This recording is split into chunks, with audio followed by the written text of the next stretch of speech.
भारत के प्रसिद्ध बौद्ध स्थलों में से एक धम्मेक स्तूप है, जो कि वाराणसी के सारनाथ में अवस्थित है। तो आप हमारे साथ अंत तक बने रहें, जिससे कि इस पवित्र स्तूप के विषय में हम सारी जानकारी आपको प्रदान कर सकें।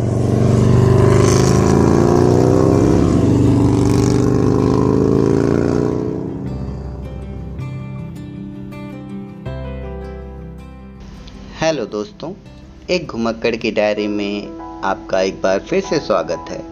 आज हम वाराणसी, जिसे काशी या बनारस के नाम से जानते हैं, वहाँ पर मौजूद हैं। काशी भगवान भोलेनाथ की नगरी कही जाती है। प्राचीन काल से ही यह सनातन वैदिक धर्म का प्रतिनिधित्व करती है। वैदिक धर्म के साथ ही यह बौद्ध और जैन धर्म को मानने वालों के बीच एक तीर्थ स्थल के रूप में विश्व प्रसिद्ध है। आज हम सारनाथ के ऐसे ही एक विश्व प्रसिद्ध बौद्ध स्थल पर उपस्थित हैं, जो भगवान बुद्ध की प्रथम उपदेश स्थली के रूप में विश्वविख्यात है। प्रतिवर्ष लाखों श्रद्धालु भारत के अलावा विभिन्न देशों से यहाँ पर आते हैं। यहाँ पर आने के बाद आप QR कोड को स्कैन कर अपना टिकट प्राप्त कर सकते हैं।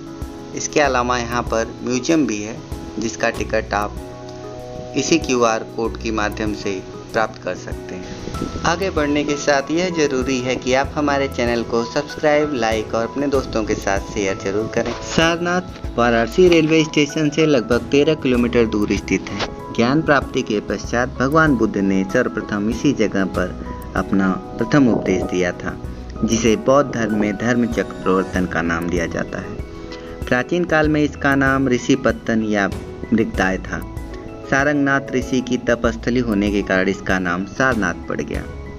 1835-36 में कनिंघम ने सारनाथ का विस्तृत उत्खनन कराया और धम्मेक स्तूप के साथ ही अन्य बहुत सारी चीज़ें प्राप्त हुईं। भारत का राज चिन्ह अशोक चक्र यहीं से प्राप्त हुआ है।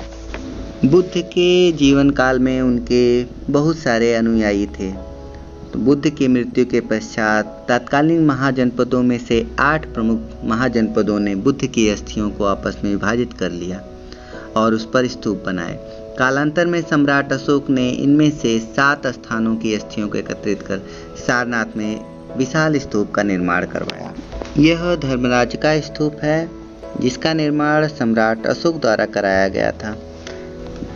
महाराजा काशी नरेश के दीवान जगत सिंह द्वारा दुर्भाग्यवश इस स्थान का उत्खनन भवन निर्माण के लिए ईंटों की प्राप्ति हेतु करवाने से यह सांस्कृतिक धरोहर क्षत-विक्षत हो गई।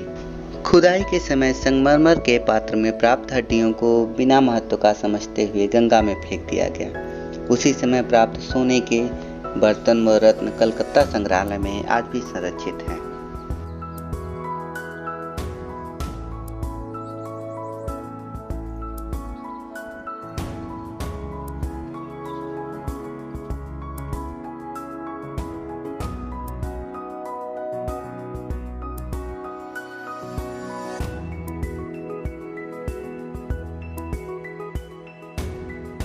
खनन में प्राप्त अशोक स्तंभ टुकड़ों के रूप में यहाँ पर संरक्षित है।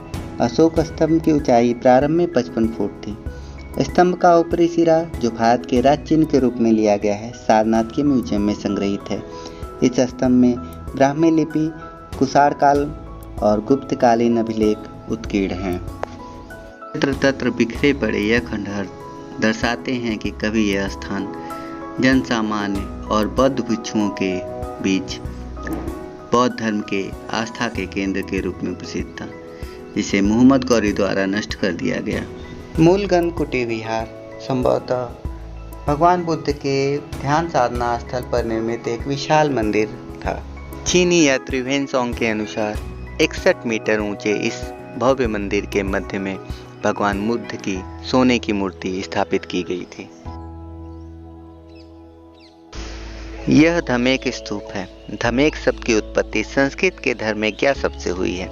बुद्ध ने सर्वप्रथम यहाँ उपदेश प्रदान कर धर्मचक्र प्रारंभ किया था। संभवतः इस कारण भी इसका नाम धम्मेक पड़ गया हो। इस ठोस गोलाकार बुर्ज का व्यास 93 फुट और ऊंचाई 143 फुट है। इस पर स्वास्त्रिक और अन्य फूल पत्ती बेलों द्वारा अलंकरण किया गया है। इस स्तूप की नींव महान मौर्य सम्राट अशोक के समय पड़ी, जबकि इसका विस्तार कुषाण काल में हुआ, लेकिन गुप्त काल में यह पूर्णतः तैयार हुआ। बुद्ध को जानने के लिए बुद्ध सा त्याग करना पड़ता है। राशि, ठाट बाट, भोग विलास, ऐश्वर्य को छोड़कर बुद्ध हो जाना सरल नहीं है। ये स्तूप ईंट पत्थर की सिर्फ संरचना नहीं है, बल्कि उस विशाल व्यक्तित्व का प्रतीक है जिसकी कीर्ति विश्व के कई देशों में आज भी कायम है।